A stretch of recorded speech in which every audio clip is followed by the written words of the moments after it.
Итак, понедельник, 19:30, и в эфире будничный Суперпрайм. Не пропустите главного, с вами я, Дмитрий Аргунов. Тема нашей сегодняшней передачи, она звучала рефреном весь прошедший и не только годы. Торговля алкоголем. Какие вопросы возникают на текущий момент в этом достаточно щекотливом аспекте, поскольку, с одной стороны, имеется принятая государственная стратегия оздоровления нации, с другой стороны, поскольку мы все живем в одной стране, в одной республике, в одном городе, кто-то из наших знакомых так или иначе связан с предпринимательской деятельностью, которая, конечно же, касается торговли вот этим самым продуктом, алкоголем. И сегодняшняя наша аудитория, я надеюсь, очень представительная и компетентная. Я надеюсь на очень хороший разговор, в котором каждый из сторон, тут собраны и представители органов государственной власти, и предприниматели, и да просто нейтральные, можно сказать, люди, выскажут свои мнения. И для начала немножко вот затравочно, поскольку все-таки дела государственные есть превыше всего, государственная политика. Основа государственной политики в области оздоровления. Вот чего они... Конечно, алкоголь, продажа алкоголя на сегодня есть это социальная политика. И не на пустом месте сегодня вот эти горячие споры. Но мы все жители Якутии, мы все в одной республике. Но я хотел бы вот просто показать данные Всемирной организации здравоохранения, где подушевое употребление Российской Федерации, равно как и по Республике Саха-Якутия, разница буквально 1-2 литра, это 15-18 литров на душу населения. Что это говорит? Значит, Всемирная организация здравоохранения говорит о том, что после 8 литров подушевого употребления алкоголя на душу населения идет генетическое вымирание любого этноса. Да? И как раз вот ровно 100 лет назад об этом говорил Алексей Елисеевич Кулаковский, известный наш пророк, зачинатель всех якутской литературы, да? И он создал первое общество трезвости, когда было на душу населения 1-2 литра. А сегодня это цифра 15-18 литров. И сегодня сама обстановка говорит о том, что нужно предпринимать меры.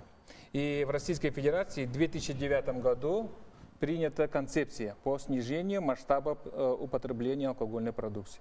И до 2020 года в Российской Федерации на душу населения должно сократиться на 70%. Поэтому вот эти законодательные запретительные меры сейчас идут. Конечно, предприниматели недовольны, но я тоже, как представитель предпринимательства в недавнем прошлом, убежден, что бизнес развивает, но общество не должно портить здоровье населения, ухудшать, да, вот так. Поэтому все запретительные меры сегодня направлены в рамках вот этой концепции.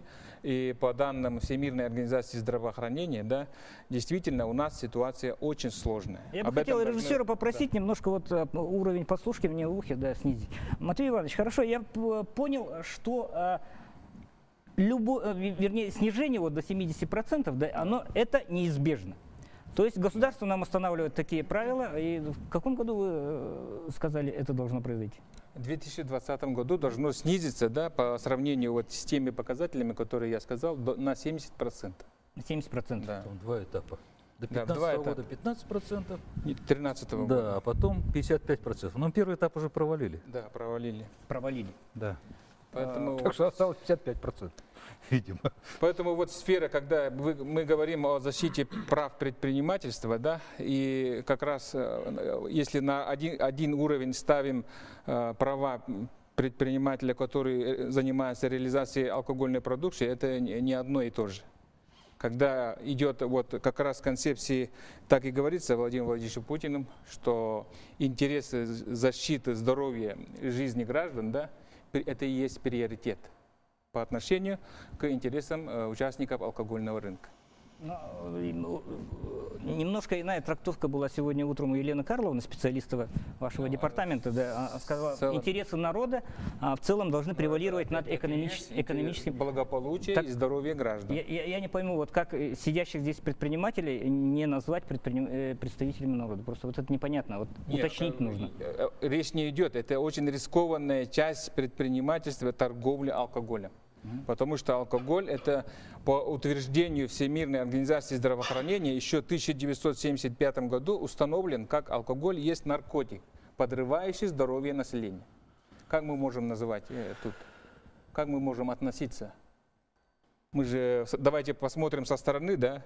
Вот я в одной деревне живу, сосед мой торгует алкоголем, мои дети пьют, попадают в всякие разные ситуации, и что я скажу? Ну, тут возникает такой момент, да? Я утром приводил пример.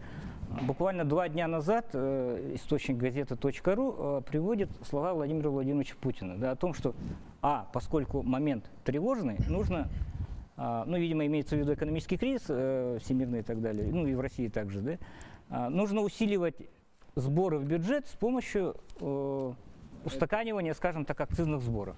Вот я хотел бы показать, обеспечить приоритетность защиты жизни и здоровья граждан по отношению к интересам, экономическим интересам участников алкогольных. Это вот когда с продажи алкоголя пополнять бюджет, это уже пройденный этап. История это было, его называют пьяным рублем. Пьяный рубль. Видимо, страна возвращается к пьяному. 1 рубль дохода при этом, да, стране дает 6 или 10 рублей убытка. Вот это тоже статистика известная в книге. Вот как... Можете чуть сказать? Да, конечно. Как председатель профильного комитета. Да. Действительно, эта проблема летом была поднята на заседании Совета Министров. За 6, ну там вопрос был по государственному учреждению Госкомитет по регулированию алкоголя, да, госкомрегулирования. Такое ощущение, что там так просто коррупция, говорит, погрызла весь департамент. За 6 лет у нас количество контрафактной продукции и увеличилось с 40% до 64%. Потери федерального бюджета составили только на этих вещах порядка 290 миллиардов рублей. Летом подумали, и вот 2 октября, по-моему, Владимир Владимирович Путин дал поручение Кабинету министров, там ряд мер по импортозамещению, по другим вещам, в том числе до 1 ноября дать предложение по снижению контрафакта. То есть у нас половина бизнеса, больше половины бизнеса это контрафакт, это нелегальная торговля. И нет налогов. И буквально сегодня вот Медведев комментирует. Вот отсюда мы собираемся увеличивать сбор налогов, а не от того, чтобы больше продавать и на каждом углу.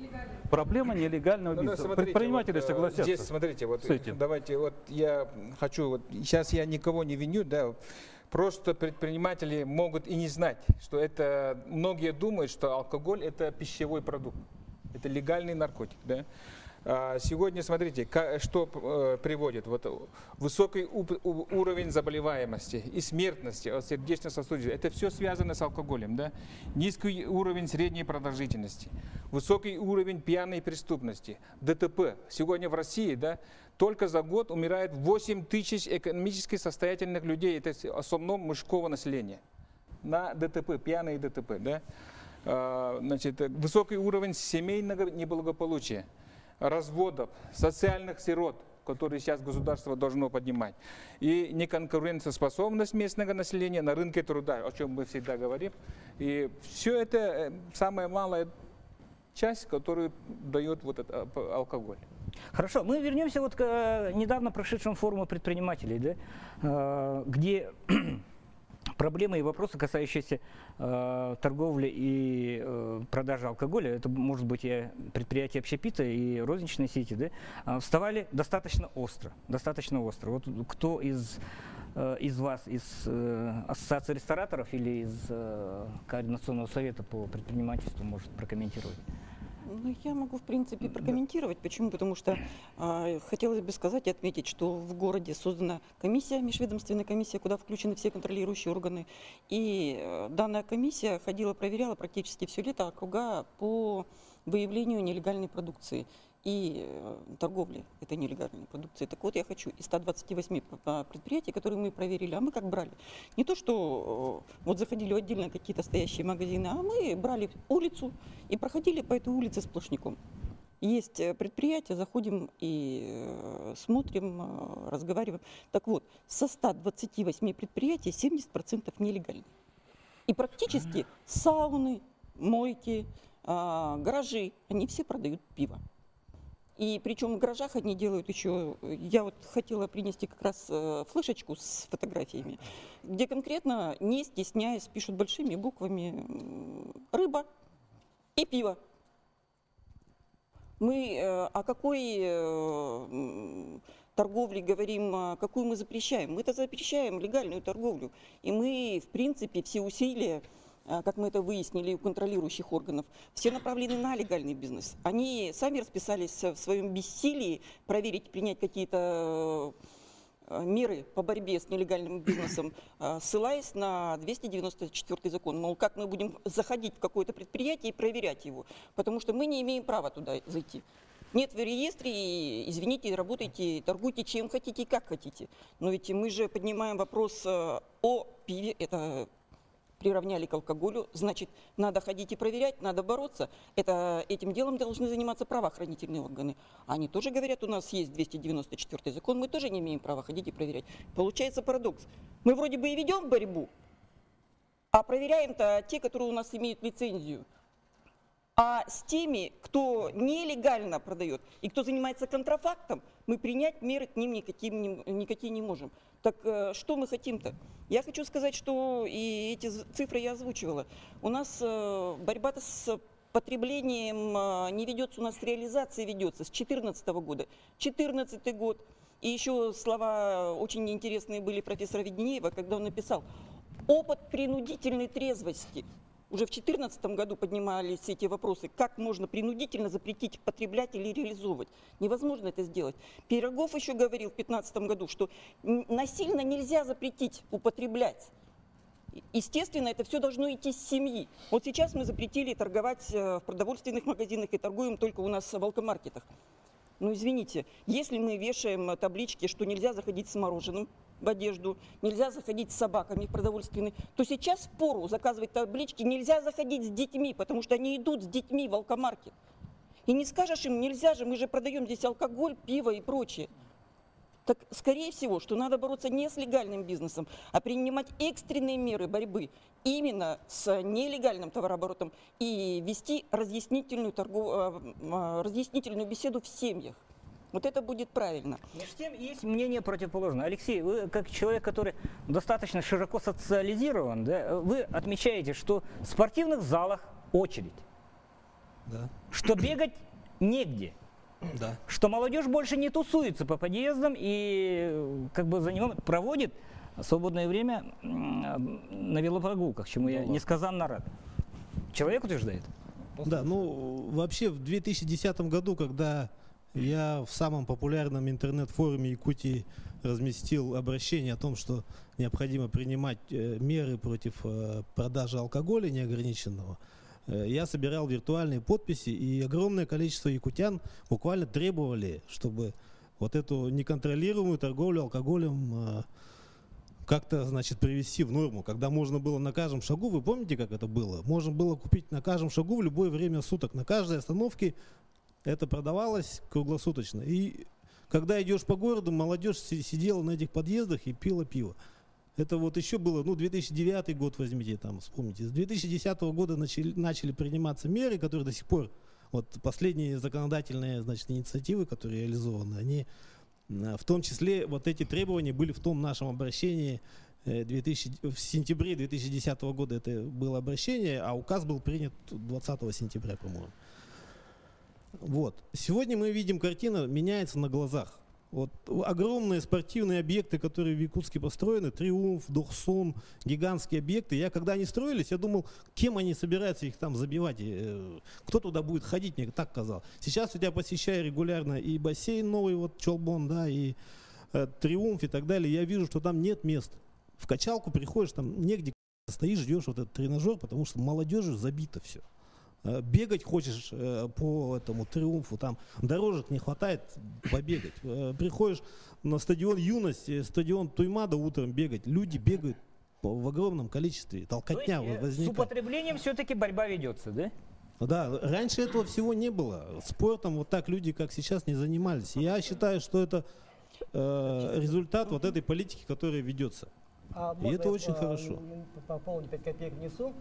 Все правильно, все здорово. Алексей все правильно говорит, да? Но вот если таким путем дальше идти, то есть строить спортплощадки, строить те же качалки, да, велотреки, люди постепенно сами туда перейдут. Когда ЕКТ делал свой ЕКТ-фест 1 августа, насколько я знаю, да, там собралось громаднейшее количество людей, молодежи. Они лежали на травке, да, как бы, они там смеялись, веселились, все были счастливы, довольны, без всякого пива, без всякого алкоголя. Вот таких моментов больше делать, да, на самом деле люди постепенно сами туда перейдут. Почему? Да потому что, как бы, когда людям делать нечего, когда не урядится на работе, когда есть проблемы там, в семье, там, заняться нечем, да, вот и начинается это сидение на крыльце и бухалово пиво и все остальное. Дайте людям что-то, да, они сами туда уйдут и в качалки, и будут этим заниматься. Вот в чем дело. То есть это немножко разные вещи все-таки. А можно я добавлю? Вот вы говорите, что не хватает спортивных арен, не хватает спортивных тренажерных залов и прочее. А почему тогда у нас спортивный комплекс «Мадун» и спортивный комплекс «50 лет Победы», они почему-то отдаются на откуп МИЗО, кстати, под ярмарки меховых изделий?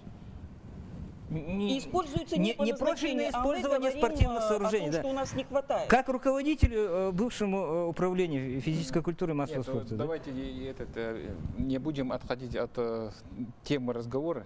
А мы не отходим, мы дополняем, что у нас... Когда все время говорят, что давайте мы создадим условия, и тогда люди вместо алкоголя выберут активный образ жизни, тут немножко как-то ошибочно. Да? Почему? Потому что алкоголь имеет свойства наркотического вещества. Как только ребенок с помощью рекламы, с помощью доступности продажи алкоголя как-то приобщился, и уже алкоголь уже начинает его тянуть. А когда доступности нет, наоборот, да, вот тогда трезвый человек начинает выбирать себе нормальное занятие. Вот правильно говорит. Да, Матвей Иванович, тут люди уже как бы доказывают то, что разговор наш актуален и своевремен. Телефонный звонок. Здравствуйте, мы вас слушаем. Слушаем вас. Здравствуйте, добрый вечер. Вот Прервались. этого времени сколько литров алкогольной продукции вы изъяли и сколько это вообще лицензий вы отобрали и сколько магазинов вы закрыли. Да. Представьте себе, наркоман вытаскивает себе иглу и Новый год, давай вот, чтобы Новый год хорошо прошел, я начинаю... Озвучьте нам, пожалуйста, вопрос еще раз. Мы не слышим в студии вопроса. Хорошо, давайте мы дадим возможность нашему телезрителю еще раз высказаться. Да? Хорошо, есть какой-то когнитивный диссонанс. С одной стороны, вроде бы... Можно сказать? Да, конечно. Ну что-то за советскую власть агитируем. Кто за, кто против здорового образа жизни. Да. Есть концепция. В 2009 году правительство Российской Федерации утвердило концепцию здорового образа жизни. И сказал: уважаемый предприниматель, никто сахара не обещает, жить будете хорошо, но трудно. Бороться с реализацией алкогольной продукции будет. Это один из первых пунктов. Все государственные органы выполняют это. И исполнительная власть, и представительный орган, соответственно. Кроме того, в 2012 году госпожа Данчикова писала комплекс мер по борьбе с пьянством и алкоголизмом. 33 пункта, но менее половины реализовано, правильно говорить, по здоровому образу жизни. 16, из 33 там 33, это 16 касалось здорового образа жизни, спорта и так далее, не выполнено 16. По наркологии 7 пунктов было, не выполнено. Ну вот где надо смотреть. А никто лицам, реализующим алкогольную продукцию, сахарной жизни не обещал в этой власти. Так что спорить? Они, наверное, и сами, скажем так, но не обещали таких То есть законов. основы есть. Государство борется с Четко реализацией. сказано, кроме того, в том что числе снижение продажи ограничение алкогольной реализации. продукции. Один из важных моментов концепции 2009 года – это как раз развитие досуга молодежи. Это в концепции Нет, прописано. один из Мы первых сейчас пунктов говорим о том, что… ограничение Я реализации. согласна со всем, но ведь мы сейчас видим о том, что на сегодняшний день, ведь даже в законе 171 написано четкое понятие, запрещается распитие в скверах.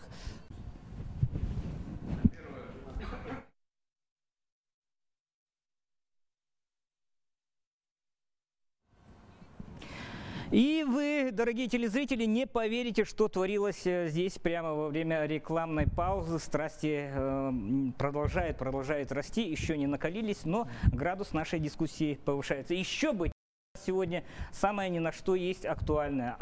Аспекты торговли и оборота алкоголя в свете, ну, не то что предпринимательского, вообще те или иные вопросы, которые возникают, социальные, предпринимательские и так далее. И мы буквально остановились на выступлении Ирины Владимировны Гаргач, которая у нас представляет окружную администрацию. Я продолжу, да, разрешите. Мы понимаем, что мы сейчас говорим вообще, основная цель — это снижение потребления алкогольной продукции. То есть основная цель всех, да. То есть это не только должно быть выражаться в запрете продажи алкогольной продукции, это несколько этапов должно быть. Если в законе написано о том, что запрещается распитие алкогольной продукции в скверах, в подъездах, но с этим же, согласитесь, у нас никто никогда ничем не занимался. То есть как люди пили, так и пили. Второй момент, то, что про концепцию, вот говорил Матвей Иванович, это действительно хорошая концепция, но там важный момент о том, что именно развитие и социальных сфер, и в том числе бытовых и досуговых центров, это тоже очень важно, потому что запреты, в любом случае, если где-то что-то в одном месте запретил, где-то что-то находит, мы должны предоставить альтернативу нормальной, здоровой жизни, в том числе и для молодежи. Ирина, тут я абсолютно с вами согласен, да? Но в то же время заведение Александра Владимировича Скрипина, которое называлось Be Happy, да, было достаточно нормальным таким досуговым центром, да, куда можно было сходить с друзьями, посидеть в хорошей обстановке и так далее. И у нас тенденция идет к тому, что так скоро не останется нормальных, скажем так, мест для отдыха. Ну, не говорю, что для питья, да, для отдыха, просто посидеть, послушать музыку, поесть вкусную пищу. Ну, у нас на сегодняшний день у нас оборотная сторона медали просто. На сегодняшний день в городе Якутске, если говорить, что если у нас было порядка 70 ресторанов, сейчас их осталось порядка 57. Из них 7 предприятий ресторанов, которые размещены на первых этажах жилых зданий, продажа алкогольной продукции не осуществляется. И я, в принципе, вот когда готовили законопроект, мы, в принципе, были противники того, чтобы, в принципе, рестораны у нас в городе их не так много, тем более те, которые отвечают действительно, те, которые отвечают именно название ресторан, их очень мало. И мы понимаем, что мы все-таки называемся субъект гостеприимства. И в любом случае приезжают люди, мы говорим не только о жителях, но и говорим о тех, которые к нам приезжают. Поэтому, конечно, к сожалению, мы имеем сегодня то, что так получилось, что предприятия, рестораны, которые высокого класса, были открыты именно в жилых домах. Между тем, ограничения, которые вот по времени, да, с 2 до 8 и так далее, в скором времени у меня, возможно, появится соведущая, которая проживала до этого в Москве, работала в Москве. Да. Она говорит, в Москве это нормально. То есть есть какие-то ограничения, которые с 11 до 7, там, с 11 до 9 и так далее. Да. То есть, в принципе... С 11 до 8 по всей России. Да, в смысле и в других регионах тоже. Питания. До 10, да. Кроме предприятий общественного питания, то, что написано в законе. А сейчас поправка в Госдуму поступила уже по общественному питанию. Нет, и по 21 году поступила. Тут Ирина Владимировна тут права. Вот как быть с законом Алаверды, да, когда приезжает дорогой гость, да, ну, не знаю, с другого региона, с другой страны, возможно, да? Что? Поведем мы его ресторан. Сходить. Правильно. Да. И при этом вот это вот Алаверды невыполнимо. На да? сегодняшний день рестораны имеют вот наилучшее положение по отношению с другими предприятиями, торгующими алкогольной продукцией. Рестораны сегодня торгуют круглосуточно, поэтому они имеют больше всего преференцию. Я думаю, что... Можно привести гостей. Не, вопрос дальше звучит. Вы что, в многоквартирных домах запретили рестораны? Это плохо. Вы так по-русски скажите, да? Да, понял. И сколько таких магазинов, ресторанов закрыли? Их всего лишь 7, да, осталось 57. Я думаю, что... Так сколько закрыли на квартирных домах ресторанов? 7. 10. Нет, официально на сегодняшний все день рестораны официально закрыто, которые располагались на первых этажах, 10 ресторанов. В остальных 57 вы можете пойти выпить круглосуточно. Соответствовали названию ресторан? Давайте мы у Я выбрала как раз вот эти 57, которые соответствовали названию ресторан. Все-таки дайте я скажу, потому что это моя любимая тема, и я могу на этом долго упорно говорить. Смотрите, так получилось, да, что вот здесь одна сторона баррикады, а вот это все поле, да, это другая сторона баррикады. Нет, коллеги, почему мы вот же это вот так? живем-то все в одной стране, да, в одном городе, да, и мы думаем о том, что нам нужно, что мы Хотим, чтобы наш город процветал, чтобы к нам ездили туристы, о чем мы говорили, да. Чтобы этот город знали не только в России и за рубежом, да. А как-то получается в одну сторону, что вот мы злодеи, мы все делаем плохо, а здесь как бы... так вот так это все получается. Смотрите, по поводу... Я говорю о том, что когда эти, значит, законы, которые были приняты совсем недавно, были приняты, что мы получили? Мы получили, что нельзя торговать в жилых домах, и тут же, это вот я вот утром говорил, и тут же в этот же день открывается алкомаркет в 12 шагах. Я специально шагами прошел 12 метров в шагах, открывается магазин. Смысл что-то делать, когда получает такое действие? Раз. Совершенно ничего не поменялось. Второе. Хорошо. Нельзя торговать алкоголем, кафе, кофейни, пабом и все остальное. Что мы получили? Мы получили ресторан, открываются кавычки, паб, и там дальше пошло. Да? Для чего? То есть сейчас какая-то кофейня называется городо-ресторан, при том, что она таким не является. Да? Вы же вкусные эти вещи. Правильно, так их никто не смотрит. А вот один из рекомендаций, кстати, то, что мы говорили, ассоциация писала, то, что, ребята, включите, пожалуйста, вот в это, чтобы не было такого. А самая большая проблема... В законе прописан самая большая проблема пошла из-за того, что с Еленой Владимировной мы начинали поднимать еще 2 года назад, когда только вступил этот закон и появились лже-кафе, которые торговали алкоголем ночью, да, под видом кафе. То есть тогда я понял, что вот этот звоночек не приведет. И самая эта проблема... Сами же предприниматели. Смотрите, так и поэтому я прекрасно понимал, что будут потом, значит, косить косой, и по нему попадут все, что и произошло. Конечно, и когда я пришел к Елене Владимировне, говорю, ребята, давайте что-то делать, потому что иначе будет всем плохо, да. Она разводит руками и говорит, а у нас нету никаких рычагов, да. Так вот, если бы мы тогда нашли бы эти рычаги, что-то бы сделали, мы бы не дошли к такой катастрофе, которая получилась. Потому что, когда возникает вопрос, что люди начинают, опять же, продавать в саунах, там непонятно где, когда появляются этот пробковые сборы, когда появляются эти зажигалки, да.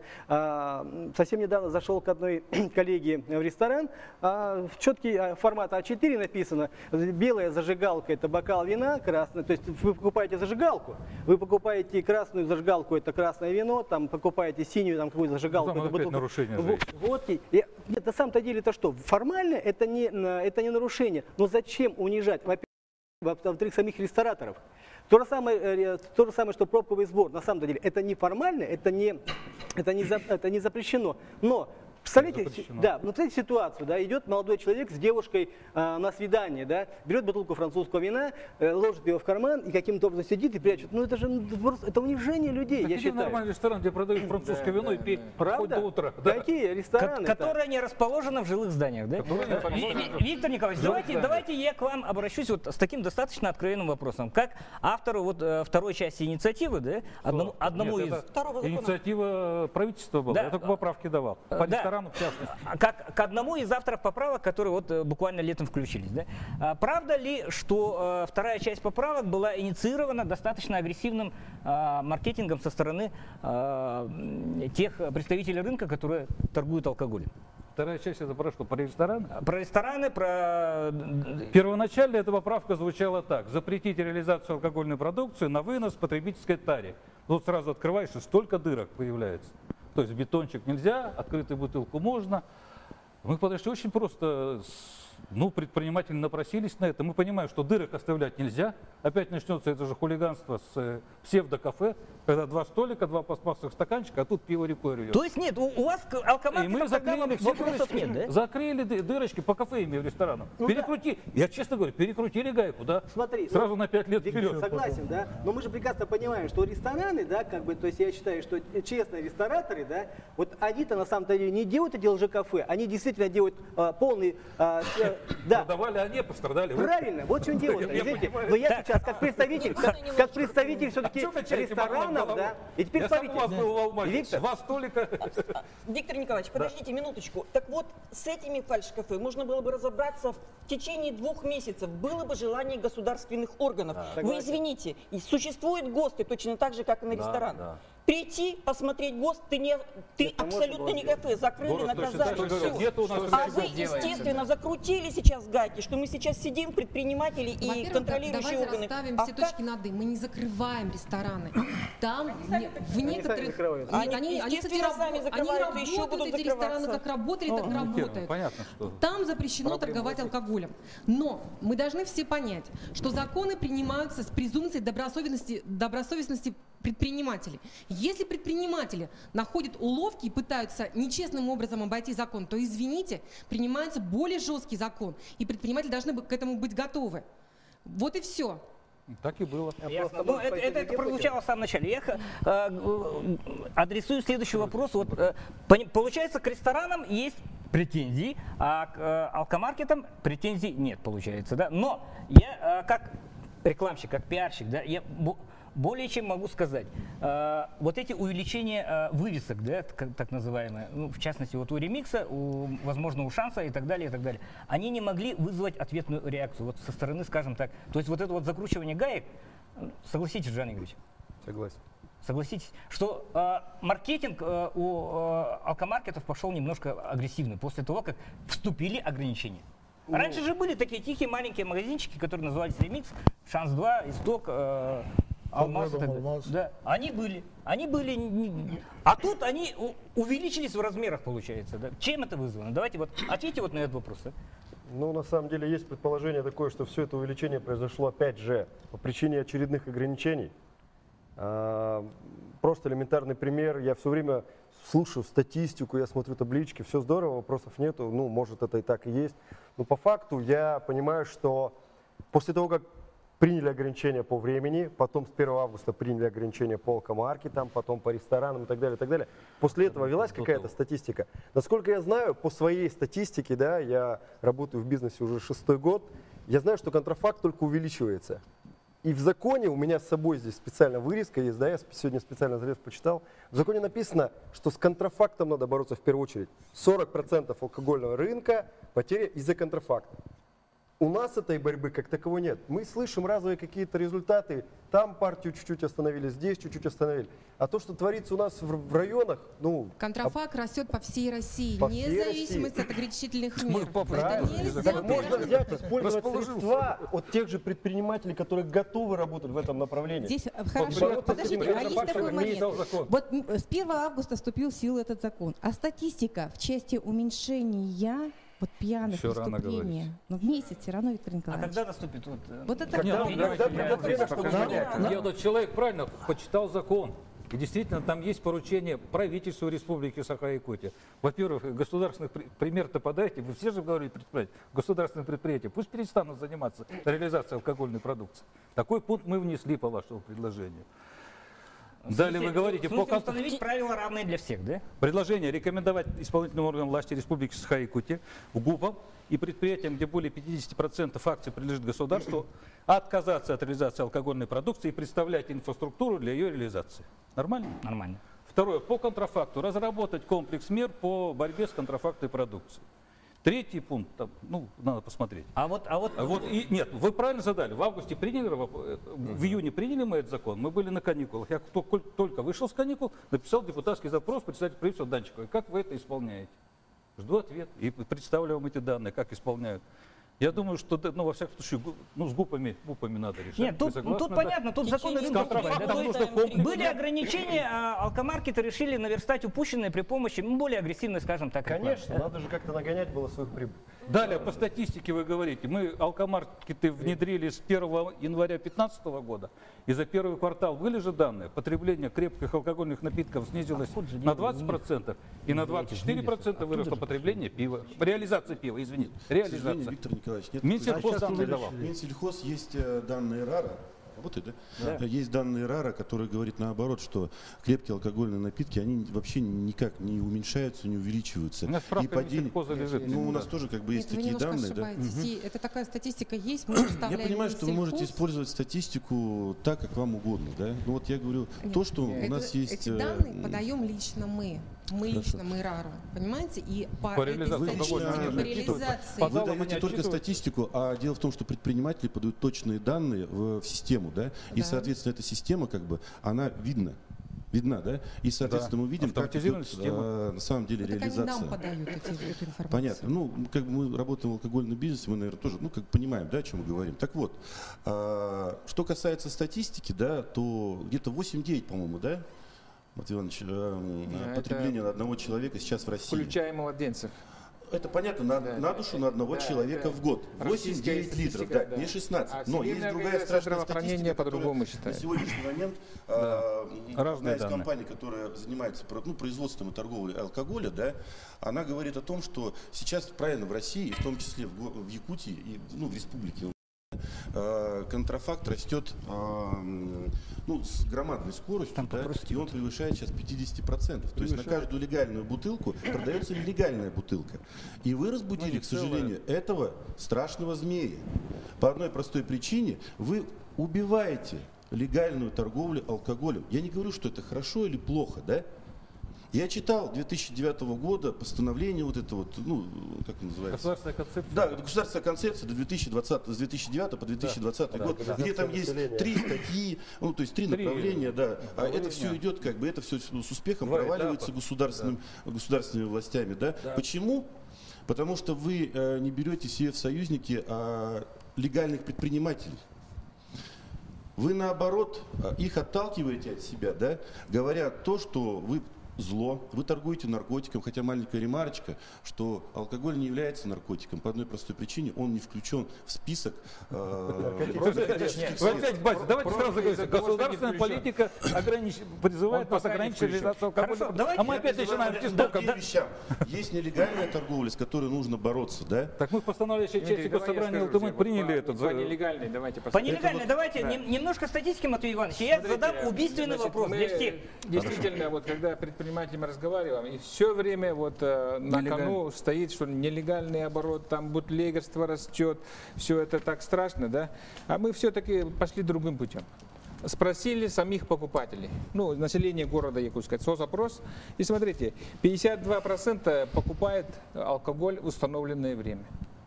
Закупается заранее, да, вот как говорят, ящиками, да, ящиками. У нас российский менталитет немножко другой, вот, насчет запасов, вот, 13%. И всего 1,5% это получается через бутлегерство, через, ну, эту доставку, это всего 6% занимает. Вот эти цифры куда девать? Да? Да. Во-первых, все законодательные, само собой, все стараются покупать объемов торговли. Давайте логически рассудим. Давайте логически рассудим, кто основной потребитель алкоголя. Согласитесь, что это люди, больные алкоголизмом. В той или иной степени. В начальной, там, в ранней степени. Но это основные потребители алкоголя, это люди, больные алкоголизмом. Которые погоду делают, да? Да, они делают основную массу покупок. Согласитесь, что эти люди не могут вот так раз и отказаться от этого, перестать пить. Они, соответственно, будут все равно пить, и ваши объемы будут сохраняться какое-то время. Ну, вот мы смотрим, например, дети заканчивают 11 класс, идут 11-классники вот, выпускной. И эти парни там с пивом, да, вот. Класс все закончил, сколько там, 30 детей, не, вот 30 детей закончило школу, сколько из них станет алкоголиками? Вот те, которые закончили, вот я в 96-м году закончил школу, сколько моих одноклассников-то? Я выпивал, например, какое-то время, да, вот какой процент детей станет алкоголиками, и они станут основными потребителями. То есть вот они сейчас, благодаря усложнению доступа к алкоголю, вот эти дети, которые в этом году закончат, возможно, меньший процент из них станет алкоголиками, и мы получим снижение потребления там, через 5 лет, через там, 6 лет. Сегодня сразу Алексей, ты хочешь сказать, алкоголики резко... Кому нужно, тот всегда найдет. Да, и потребление нелегального алкоголя тоже, соответственно, те люди, которым очень нужно это сделать. Но я тоже скажу, что сколько я знаю алкоголиков, то они переплачивать не будут, они, скорее всего, закупятся вовремя, чем будут платить дополнительные деньги, потому что для них каждый грамм там имеет ценность. Прежде чем мы уйдем на очередную рекламную паузу, да, и прежде чем, мы тут пришли к общему мнению. Государство и, скажем так, те силы, которые выступают против алкоголизации, они говорят о жесточайшем вреде контрафакта. Все алкомаркеты говорят, боритесь с контрафактом, не с нами, да? Вопрос всем, откуда берется контрафакт?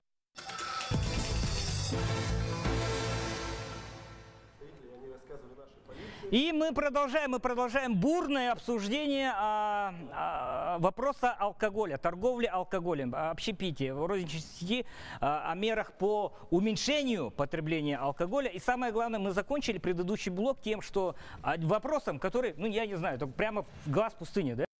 Матвей Иванович жалуется на контрафакт. Товарищи предприниматели жалуются на контрафакт. Боритесь с контрафактом. Матлап Алиевич, я как Аксакалу, давайте. Откуда берется контрафакт? Вот просто вот по-человечески. На сегодняшнем, допустим, в городе Якутске где-то, ну, процент 60. 64 точнее, да? Да, это контрафакт алкоголя на сегодняшний день. Откуда берется? Потому что, смотрите, на сегодняшний день все гаражи, допустим, зачем ему купить у нас? У нас лишний это алкоголь они не покупают. Магазины, которые нет лицензии, любой магазин сегодняшнего сейчас станем, пойдем, любой магазин, мы оттуда приобретем контрафактного алкоголя. Потому что на сегодняшний день они очень сильно начали развиваться, это контрафактный алкоголь. Ирина Владимировна, тогда получается у предпринимателей, которые в розничной продуктовой, скажем так, сети, не алкомаркеты, не специализирующиеся, им-то гнать контрафакт как бы себе дороже получается, да? У них всегда есть выбор, приобрести либо легальный алкоголь, либо контрафактный алкоголь. Но на сегодняшний день, вот то, о чем говорит сейчас Матлап Алиевич, да, те магазины, которые не имеют лицензии, они, во-первых, не смогут закупить у легального оптовика, потому что у него нет лицензии. Это же сейчас цепочка. Поэтому он покупает электронно, ту, которую привозят. Это очень сильно развито, не только в центре я не могу сказать, а то, что по пригородам, это, конечно, достаточно очень развито. Причем они знают своих покупателей. Они знают, кто за к ним придет. Если проверка приходит, они в лицо знают, они не продадут. А всех остальных своих людей они знают. 500 И еще раз говорю, это как раз то, Российская Федерация говорит, из 64% контрафактной продукции 30 реализуется в легальной сети, 34 в нелегальной сети. Ну, у нас достаточно мало точек осталось. У нас сократилось процентов на 40 торговых точек на сегодняшний день, если говорить, да, когда мы начали лицензирование в городе Якутске в 2010 году, у нас было порядка около 600 торговых объектов. То на сегодня это торговых объектов, не лицензиатов. Сейчас их 340. То есть вот и считайте. То есть конкретные цифры все-таки есть, это да? Конкретные цифры по сокращению именно торговых объектов, включая общественное питание. 345 на сегодняшний день в городе Якутске. Андрей Петров, получается, помните, Виктор Николаевич, мы собирались весной по алкоголю, да? Ну, летом. Да, у вас было «Честная Якутия». Летом, нет, не «Честная Якутия», опять. Нечестные да. были. Да, там я был, да? В другой программе, да. Помните, мы говорили про суперигрока некого, да?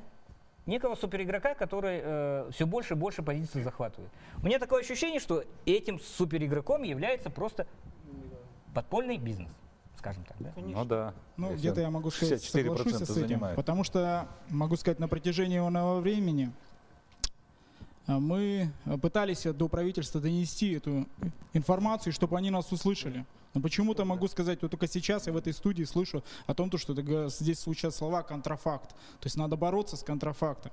На самом деле до этого, то есть борьба шла с легализованными компаниями, которые продают, то есть алкогольную продукцию. И могу сказать, с этого, то есть, как мы видим все, то есть эффекта в принципе нету. Вообще хотелось бы задать вопрос, коллеги, какая наша конечная цель вообще, то есть вот в борьбе, то есть с алкоголизмом? Я ее услышал. Снижение, да, то есть, но за счет чего мы можем, в принципе, его снизить-то? Может быть, скорее всего, не бороться с легальными, то есть налогоплательщиками, которые, то есть, легально продают алкогольную продукцию, соблюдая все правила, то есть, а бороться с контрафактом. Может быть, скорее всего, работать с молодежью, воспитанием заняться их. То есть, раз мы говорим, то, что доступное количество у нас есть спортивных центров, то есть, ну, значит, соответственно, надо сделать, чтобы это доступный спорт был для всех. Больше еще построить, раз популяризацию набирает это все. То есть, вот над этим, может быть, надо работать. Матвей Иванович. Да, вот здесь я хочу показать, что все, что лицензируется, да, вот начиная с 2000 года идет даже вот снижение. А что касается вот пива, да, реализация пива, она выросла в 5 раз. Вот как раз то, что нелегальный бизнес, что мы говорим. Я не думаю, что зуботехник, врач до обеда пошел лечить зубы, а после обеда пошел заниматься контрафактной торговлей алкоголем. Коллеги, да? Еще вот как раз нелицензируемая часть, вот это вот, да, сейчас вот на федеральном уровне очень много регионов поднимают вопрос о лицензировании вот, продажи пива. если вот мы видим статистику, что то, что лицензируется, идет на снижение, да, как бы идет на более управляемое. А вот то, что касается пива, где там продают пиво, там и крепкие напитки, там и все остальное. Вот хотелось бы все-таки добавить еще один момент. Мы, в принципе, уже давно над ним разговариваем. Вы знаете, что в 2015 год, я считаю, он такой знаменательный будет для компаний, которые торгуют алкоголем, то есть на всех людей, которые задействованы на алкогольном рынке. То есть почему-то государство пытается присвоить себе, то есть заслуги в плане того, что произошло падение в первом квартале. Вы все прекрасно понимаете, что был переходный период, то есть с 4 на 1 квартал, когда запретили, то есть торговать, то есть в общем зале, то есть должно быть отдельное было место. Для перестройки, то есть этих мест потратилось у многих компаний, то есть очень много денежных средств и потратилось очень много времени, то есть где в принципе эти алкогольные отделы просто не работали, то есть в связи с чем, то есть повлекло за собой, то есть снижение, конечно же, то есть этого валового товарооборота по алкогольной продукции. Но это ни в коем случае не из-за того... Да. Правильно, то есть вы это увидали. Мы это тоже увидали. Мы тоже по себе увидали. Мы с вами согласимся. Но это не из-за того, что люди перестали пить, видите ли, от того, что мы их отгородили там стеклянными стенками или, допустим, какие-то, ну... Вообще-то, наверное, основная идея была... Это первый момент. Магазин. Второй момент. Я думаю, перегородки такие, да? Я думаю, скорее всего, эти перегородки все-таки не спасли. То есть правительство, я думаю, дальше пошло. Быть отдельный магазин. Поэтому вот это опять как бы на самом деле, то есть это тоже не работает. И предприниматель его использовал. Я думаю, спустя какое-то время мы будем сидеть, обсуждать, возможно, скорее всего, дай бог, что в такой же студии с тем же, то есть, можно сказать, составом, да, то есть я думаю, скорее всего, мы как раз и будем, то есть, обсуждать вот эти вопросы, что это не работает на самом деле. Еще один из моментов хотелось бы добавить, чтобы на следующий раз вы, конечно же, не сказали то, что вот мы добились в прошлый раз, когда с 14 на 15 год, то есть мы закон ввели, вот молодцы, то есть снижение, то есть давайте мы сейчас скажем, когда мы закон ввели с 1 августа, то есть 2015 года, тоже снижение пошло. А может мы задумаемся о том, то, что все-таки в стране кризис все-таки идет, и он наконец-то доходит до Якутска, то есть и люди становятся, то есть более, то есть больше там тратить денег на продукты, более на социальную жизнь, меньше становится пить. Может быть, над этим надо подумать?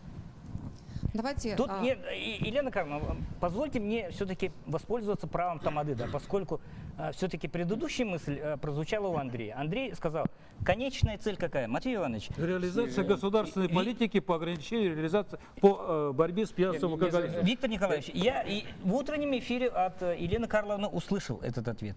У каждого региона есть право полного запрета 175. Алкогольной продукции. Да. И мы будем лоббировать, чтобы этим правом воспользовались. В данном конкретном случае... Практика такая есть. 4 муниципалитета вышли с инициативой о внедрении там безалкогольных зон. Сейчас поступили новые заявки. Но потихоньку этот процесс движется.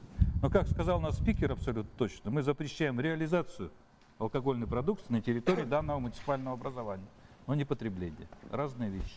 Реализацию, но не потребление. Какое муниципальное образование? Можно? В Кобяйском Улусе 2 муниципальных образования. Вы хотите сказать, там не пьют? Там запрещена реализация алкоголя. Тот же самый вопрос. Вы хотите сказать, там не пьют? Я недавно оттуда приехал. Там нету магазинов, которые реализуют. Правильно, зато каждому дому, ради бога. Я хочу другой пример. Вот Тумул, да, вот мы показали по телевидению, что реально там, значит, серьезные изменения. 3 года 2 магазина ранее торговали, как закрылись, уже 3 года. После закрытия вот этих магазинов 3 года подряд в этом поселке нет ни одного уголовного дела. Если обращение граждан там по разным травмам, разным порезам и так далее, драки, обращение было в местной участковой больнице 1000, то сейчас вот после 3 лет, этот год, они посчитали где-то 600.